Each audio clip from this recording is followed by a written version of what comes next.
Hello दोस्तों, the ultimate India में आपका स्वागत है। तो दोस्तों, आज हम एक ऐसे युद्ध के बारे में आपको बताने वाले हैं जिसने भारत का इतिहास बदल के रख दिया, जिसकी वजह से अंग्रेजों ने भारत पे कब्जा कर लिया। हाँ दोस्तों, आज हम बात करने वाले हैं बैटल ऑफ प्लासी की।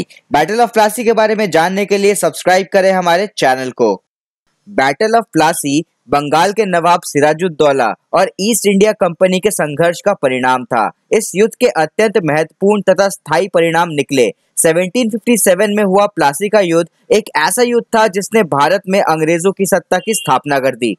बंगाल की तत्कालीन स्थिति और अंग्रेजी स्वार्थ ने ईस्ट इंडिया कंपनी को बंगाल की राजनीति में हस्तक्षेप करने का अवसर प्रदान किया। अलीवर्दी खान, जो पहले बिहार के नायब निजाम थे, उन्होंने औरंगजेब की मृत्यु के बाद आई राजनीतिक उठापटक का भरपूर फायदा उठाया। उन्होंने अपनी शक्ति बहुत बढ़ा ली थी और वह एक महत्वाकांक्षी व्यक्ति भी थे। उन्होंने बंगाल के तत्कालीन नवाब सरफराज खां को युद्ध में हराकर मार डाला और खुद नवाब बन गए।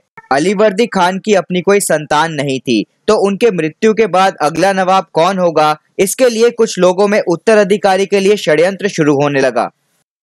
पर अलीवर्दी ने अपने जीवन काल में ही अपनी सबसे छोटी बेटी के पुत्र सिराजुद्दौला को उत्तराधिकारी मनोनीत कर दिया था और वही हुआ। सिराजुद्दौला बंगाल के नवाब बने।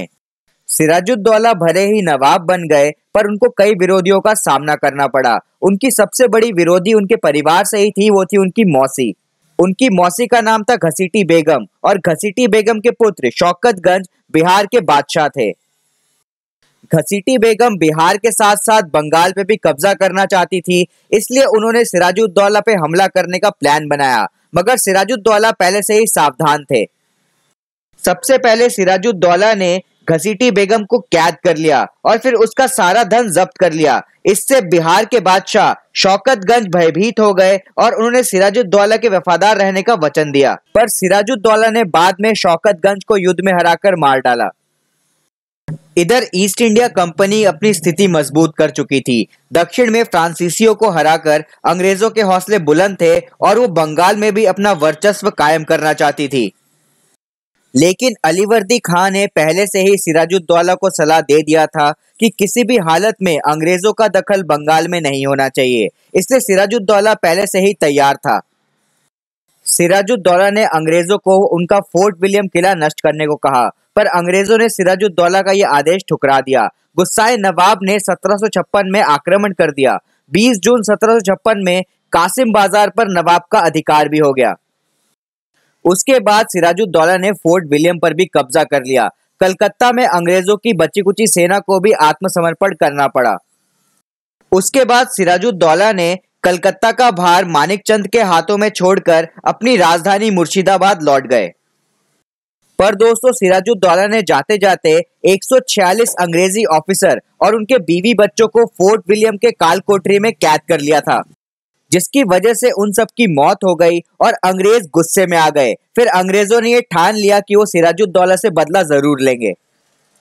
उसके बाद मद्रास के लॉर्ड क्लाइव अपनी थल सेना लेके कलकत्ता की ओर बढ़े और कलकत्ता में नवाब के सारे अधिकारियों को रिश्वत देके अपने साथ मिला लिया, जिसके फलस्वरूप मानिकचंद ने बिना किसी प्रतिरोध के कलकत्ता अंग्रेजों को सौंप दिया। बाद में अंग्रेजों ने हुगली पर भी अधिकार कर लिया। ऐसी स्थिति में बाध्य होकर नवाब को अंग्रेजों से समझौता करना पड़ा।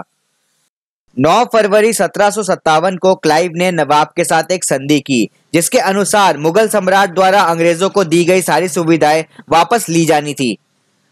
नवाब को लाचार होकर अंग्रेजों को सारी जब्त फैक्ट्रियां और संपत्तियां लौटाने के लिए बाध्य होना पड़ा। कंपनी को नवाब की तरफ से हर्जाने की रकम भी मिली। नवाब अंदर ही अंदर बहुत अपमानित महसूस कर रहे थे। पर दोस्तों, अंग्रेज इस संधि से भी संतुष्ट नहीं हुए। वे सिराजुद्दौला को गद्दी से हटाकर किसी वफादार नवाब को बिठाना चाहते थे, जो उनके कहे अनुसार काम करे और उनके काम में रोड़ा ना डाले। उसके बाद लॉर्ड क्लाइव ने मीर जाफर से एक गुप्त संधि की और उसे नवाब बनाने का लोभ दिया। इसके बदले में मीर जाफर ने अंग्रेजों को कासिम बाजार, ढाका और कलकत्ता की किलेबंदी करने, 1 करोड़ रुपए देने और उसकी सेना को इस्तेमाल करने का आश्वासन दिया।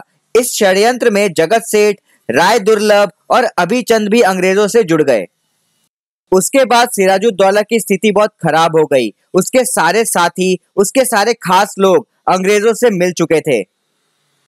नवाब की इस कमजोरी को देखकर लॉर्ड क्लाइव ने सेना के साथ नवाब पर हमला कर दिया। नवाब भी राजधानी छोड़ के आगे बढ़ा और 23 जून 1757 को प्लासी के मैदान में दोनों सेनाओं की मुठभेड़ हुई।